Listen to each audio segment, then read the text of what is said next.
दोस्तों, आज की कहानी है पति का काम तो सिर्फ पैसे कमाने का होता है। चलो दोस्तों, कहानी को शुरू करते हैं। पति की नौकरी के कारण परिया को नए शहर में आना हुआ। नए अपार्टमेंट में आए परिया को कुछ ही समय हुआ था। घर व्यवस्थित करने और दोनों बच्चों के स्कूल एडमिशन में व्यवस्थितता के कारण उसे किसी से मेल जोल का समय ही नहीं मिल पा रहा था। अपार्टमेंट में किसी से कोई खास जान पहचान नहीं हो पाई थी। परिया की पड़ोसन निशी आई थी उससे मिलने, अपना पड़ोसी धर्म निभाने। परिया की बेटी और निशी का बेटा एक ही स्कूल के एक ही क्लास में पढ़ते थे। परिया खुश थी कि नई जगह पर निशी जैसी सहेली मिल गई।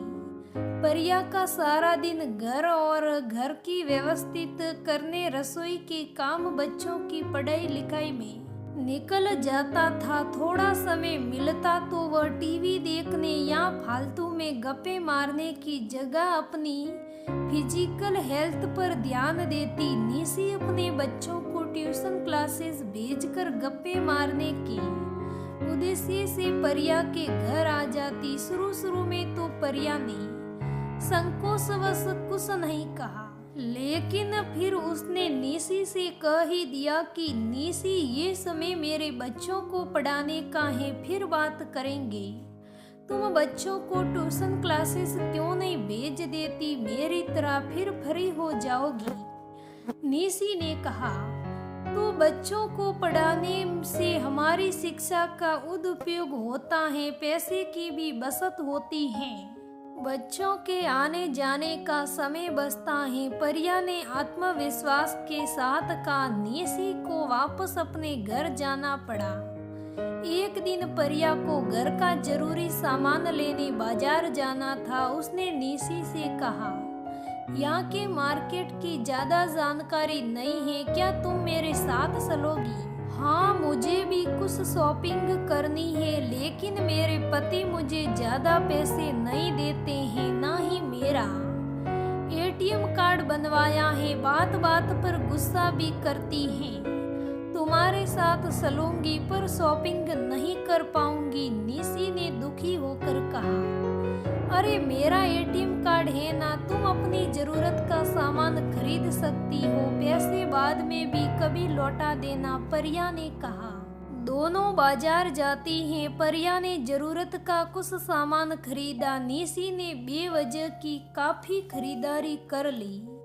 मध्यम वर्गीय परिवार होकर भी बजट का ध्यान नहीं रखा। परिया सोचने लगी, इसी वजह से उसके पति उसे ज्यादा पैसे नहीं देते होंगे। एक दिन परिया ने स्वादिष्ट छोले बनाए तो सोचा कि निशी के घर दे आए। परिया गर्मा गर्म छोले देने जाती है। परिया उसके दरवाजे पर ही पहुंची थी कि अंदर से निशी और उसके पति के झगड़े की जोर जोर से आवाज सुनाई दी। उसके पति कह रहे थे कि तुम कितनी लापरवाह हो, आज भी टिफिन में रोटी देना ही भूल गई। यह पहली बार नहीं हुआ है, कितनी बार तुम ऐसा कर चुकी हो, कितनी परेशानी हुई है। सब्जी किसके साथ खाता, कैंटीन के समोसे खाने पड़े, वह मेरी मम्मी का फोन आ गया था, बात करते करते रोटी रखना भूल ही गई। अरे तू मम्मी से कह सकती थी, बाद में बात करूंगी, कोई जरूरी बात तो थी नहीं। मेरे ऑफिस जाने के बाद आराम से बात कर सकती थी। परिया ने बेल बजाई और छोले देकर तुरंत घर लौट आई। परिया सोच रही थी कि निशी उन महिलाओं में से हैं जिनके लिए बस बातें करना, आराम करना, अपना सज संगार ही सब कुछ है। घर को व्यवस्थित करना, बच्चों की पढ़ाई, संस्कार, घर का बजट से कुछ लेना देना ही नहीं है। दूसरे दिन परिया ने निशी से सुजीत गृहस्थी के बारे में बात करने की सोची। निशी हमारे पति हमारे परिवार के लिए ही इतनी मेहनत करते हैं, सुबह घर छोड़कर काम पर चले जाते हैं, पतियों के लिए घर शांत और व्यवस्थित होना चाहिए जहां वह ऑफिस के सारे तनाव से मुक्त हो सके।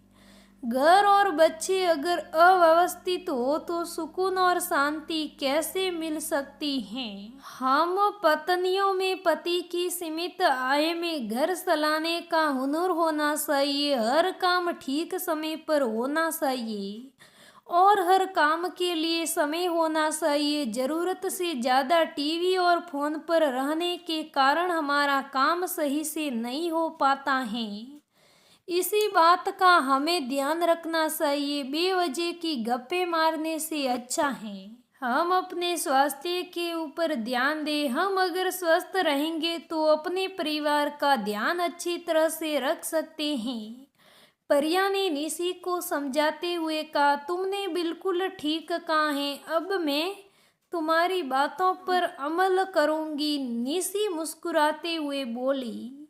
तो दोस्तों, वास्तव में ही हर पत्नी परिया की तरह बन जाए तो हर घर स्वर्ग बन जाता है। किसी भी पति को अपने घर का टेंशन लेने की जरूरत नहीं पड़ती है। अगर निशी जैसी पत्नी अगर हर पति को मिल जाए तो उनकी जिंदगी खराब हो जाती है।